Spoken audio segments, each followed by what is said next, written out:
പേര് പറയില്ല, അതൊക്കെ നമുക്ക് എഡിറ്റ് ചെയ്യാം. ബാക്കി പിന്നെ അനുഭവങ്ങൾ പബ്ലിഷ് ചെയ്യാലോ അല്ലേ?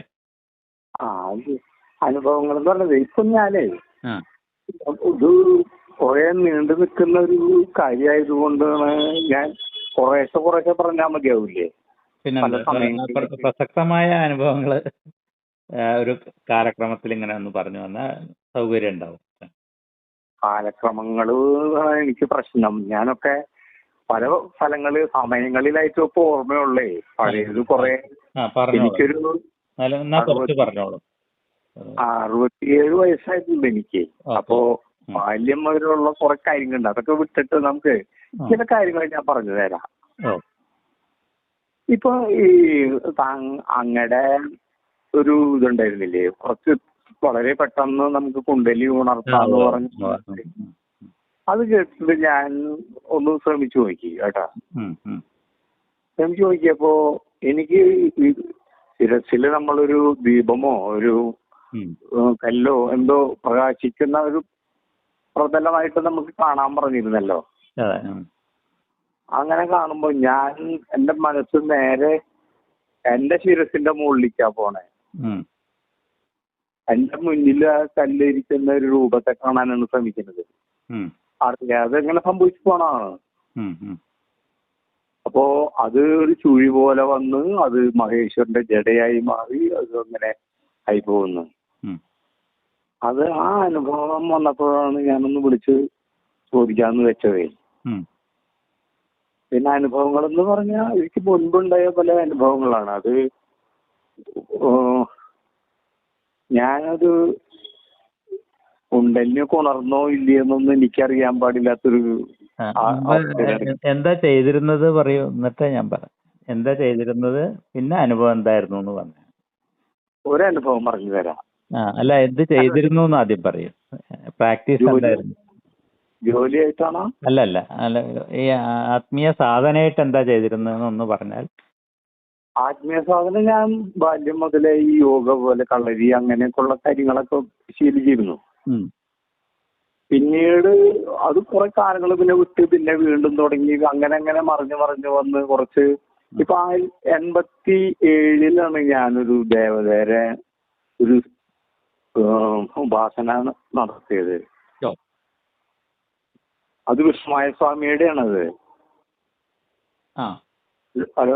അപ്പോ അത് ഒരു 90 ദിവസം ഉപാസനയും പിന്നീട് അത് കഴിഞ്ഞ് ഒരു മണ്ഡലം 41 ജലസേവയായിട്ടൊക്കെ ചെയ്തു. ഹലോ, കേക്കുന്നുണ്ട്. അപ്പോ അന്നത്തെ അനുഭവങ്ങൾ എന്ന് പറഞ്ഞാല് ഈ ആദ്യം ഒരാഴ്ചയിലൊന്നും അധികം എനിക്കൊന്നും തോന്നിയില്ല.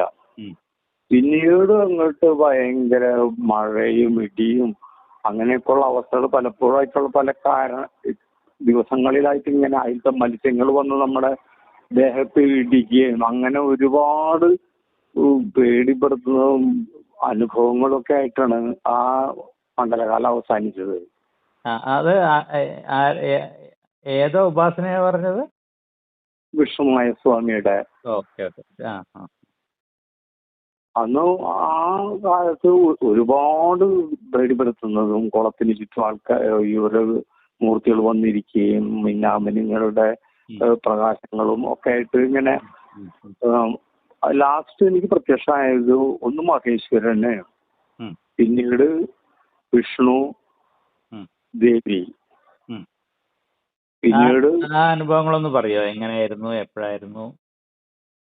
എനിക്കത് ശരിക്കും പറയാനായിട്ട് എനിക്ക് ഒരാളെ പറഞ്ഞ് ബോധ്യപ്പെടുത്താനായിട്ട് എനിക്ക് കഴിയാത്ത ഒരാളായതുകൊണ്ടാണ് ഞാനിങ്ങനെ ഏതാ പറയുന്നത്. എങ്ങനെ എന്ത് ചെയ്യുമ്പോൾ എങ്ങനെയാണ് അത് ആ പ്രത്യക്ഷമായത്, എങ്ങനെയായിരുന്നു, എങ്ങനെ കണ്ടു? ജലത്തിൽ ഇറങ്ങി നമ്മ കഴുത്തിന് ഒപ്പം വെള്ളത്തിൽ നിന്നിട്ട് പ്രാർത്ഥിക്കലായിരുന്നു. പുലർച്ചെ അല്ലേ? പുലർച്ചെ 3 മണി തൊട്ടുള്ള സമയത്താണ്. അപ്പോ പിന്നെ പ്രത്യേക മന്ത്രം ഉണ്ടായിരുന്നു അല്ലേ? മന്ത്രം ഉണ്ടായിരുന്നു, അത് പടിപൂജ ഉണ്ടായിരുന്നു. അങ്ങനെ നമ്മുടെ മനസ്സുകൊണ്ടുള്ള മാനസിക പൂജയായിട്ട് ജലത്തിന് ഗംഗ അയച്ചു മാറ്റി അങ്ങനെയൊക്കെയുള്ള ഒരു ചെട്ടി ഉണ്ടല്ലോ, അതിന് അറിയോ? ആ കേട്ടിട്ടുണ്ട് എനിക്ക് അപ്പൊ ആദ്യം ഈ ജലം വളരെ മലിനമായിട്ടാണ് എനിക്ക് തോന്നിയിരുന്നത്. ആ ഒരു കുളത്തിലേ, കുളമാണ്. അവിടെ ഒറ്റയ്ക്ക് നിന്നിട്ടാണല്ലോ ചെയ്യുന്നത് ആ സമയത്ത്. ഒറ്റപ്പെട്ട് ഒരു ഭീകരമായ ഒരു കാടിന്റെ പോലത്തെ ഒരു സ്ഥലത്താണ്, അതിന്റെ ഉള്ളിലാണ് ആ കുളം ഉള്ളത്. അവിടെ പിന്നീട് ഇത് ജപം തുടങ്ങിയതിന് ശേഷം ആ ജലം ഗംഗ പോലെ പരിശുദ്ധമാവുകയൊക്കെ ചെയ്തു. അതല്ലേ ആ കുളത്തില് അങ്ങനെ വലിയ മീനുകളൊന്നും ഒരു കുളമായിരുന്നില്ല അത്. പക്ഷെ വലിയ മീനുകളൊക്കെ വന്ന് എന്റെ മേത്തൊക്കെ ഇടിച്ചിരുന്നു. അതൊക്കെ എന്റെ ഒരു അനുഭവത്തിൽ പെട്ടതാണ്. അങ്ങനെ ഈ ജപത്തിന്റെ അവസാന ഘട്ടത്തിയപ്പോഴാണ് ഈ ദേവത പ്രത്യക്ഷപ്പെടുന്ന ഒരവസ്ഥ ഉണ്ടായത്. എത്ര ഗുരുവായിരുന്നു മന്ത്രം ചൊല്ലേണ്ടത് ഓരോ ദിവസവും? 2 മന്ത്രമായിരുന്നു അതുണ്ടായിരുന്നത്, കാലത്തും വൈകിട്ടും. 108 ഒരു വീതം. ഒന്ന് മാലാമന്ത്രവും ഒന്ന് അശ്വമന്ത്രമായിട്ടാണ്. ഹലോ, കേൾക്കുന്നുണ്ട്. അങ്ങനെയാണ് ജപിച്ചിരുന്നത്. കാലത്തും വൈകിട്ടും ഇതേ ഒരു തന്നെ ചെയ്തിരുന്നു. എത്ര ദിവസം കഴിഞ്ഞപ്പോഴാണ് ഈ ദർശനം ഉണ്ടായത്? ദർശനം ഉണ്ടായത് 40-41 ആ സമയത്താണ് വന്നത്. അത്രത്തോളം ഇതിന് മുമ്പ് ഉപാസനയിൽ എനിക്ക് പല അനുഭവങ്ങളും വേറെ ഉണ്ടായിട്ടുണ്ടായിരുന്നു. വീടിന്റെ അകത്ത് വെച്ച് ഇങ്ങനെ ജപിക്കും പുലർച്ച. എന്ത് ജപമായിരുന്നു അത്? അത് ഈ മന്ത്രം തന്നെ. ഇത് കഴിഞ്ഞതിന് ശേഷം അല്ല, ഇത് മുൻപ് 90 ദിവസം കഴിഞ്ഞിട്ടാണ് ഞാൻ ഈ ജലസേവയിലേക്ക് പോയത്. ആ 90 ദിവസത്തിന്റെ സമയത്ത് ഒരിക്കൽ ദീപം അണഞ്ഞു പോയി. കുറെ ജപം കഴിഞ്ഞതിന് ശേഷം ദീപം അണഞ്ഞു പോയി. ഞാൻ അത് കത്തിക്കാൻ വേണ്ടി മാച്ച് ബോക്സ് എടുക്കാൻ വേണ്ടി പോയതാ. ഞാൻ തിരിച്ചു വരുമ്പോ ഈ ദീപം കത്തുന്നുണ്ടായിരുന്നു. പിന്നീട് വന്നത് കൊച്ചുകുട്ടിയുടെ കൊലുസ് എന്റെ ചുറ്റും കിടന്ന് നടക്കുന്നതും ഒക്കെ ആയിട്ടാണ് പിന്നെ അനുഭവപ്പെട്ടത്. കൊച്ചുകുട്ടികൾ ഇങ്ങനെ നടന്ന് ഇങ്ങനെ കൊലുസ് ഉണ്ടല്ലോ, അതിന്റെ ശബ്ദങ്ങൾ കേൾക്കാൻ പറ്റും.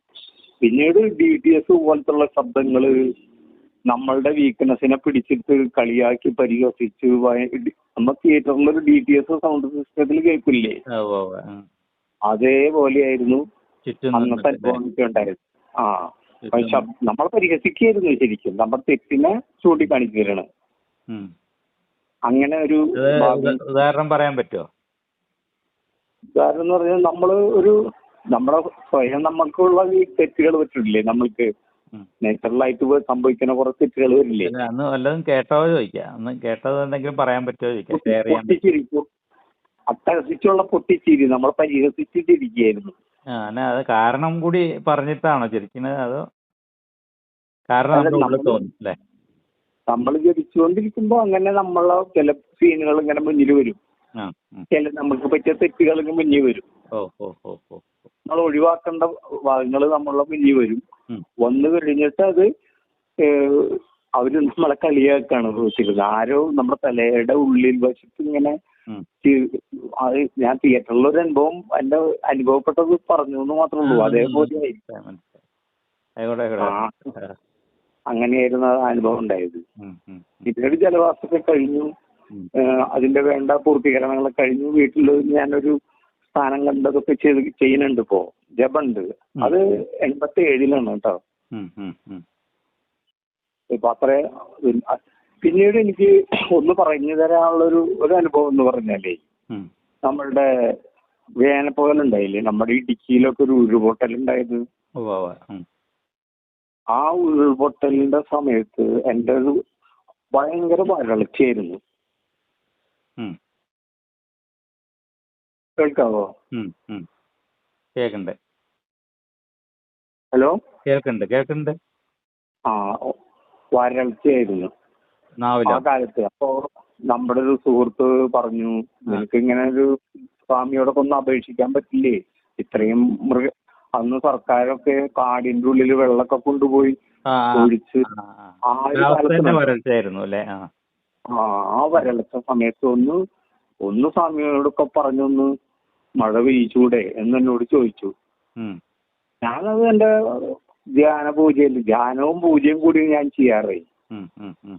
ആ ധ്യാന പൂജയിൽ ഞാനത് സ്വാമിയോട് ഇങ്ങനെ പറഞ്ഞു, ഇങ്ങനെ നമ്മുടെ നാട് ഇങ്ങനെ ഉണങ്ങി കരിഞ്ഞു പോവാണ്, കാടും വൃക്ഷങ്ങളൊക്കെ. അതിനൊരു പരിഹാരം ഉണ്ടാവണമെന്ന് പറഞ്ഞ് പിറ്റേ ദിവസം മുതൽ ഭയങ്കര മഴ തുടങ്ങി. പിറ്റേ ദിവസം തന്നെ തുടങ്ങി അല്ലേ? പിറ്റേ ദിവസം തൊട്ട് മഴ തുടങ്ങി, അതിശക്തമായ മഴ തുടങ്ങി. ഇടുക്കിയില് ഉരുൾപൊട്ടൽ തുടങ്ങി. ജനങ്ങൾക്ക് മരണങ്ങൾ സംഭവിക്കുന്നു. ഇങ്ങനെ വന്നപ്പോ എന്നോട് പറഞ്ഞ സുഹൃത്ത് തന്നെ പറഞ്ഞു, ഇത് ഇനി സ്വാമിയിൽ നിന്ന് പിൻവലിക്കാൻ പറ്റുമോ എന്ന് ചോദിച്ചില്ലെന്ന് പറഞ്ഞു. ഞാനങ്ങനെ അത് പിറ്റേ ദിവസം അത് അവതരിപ്പിച്ചു.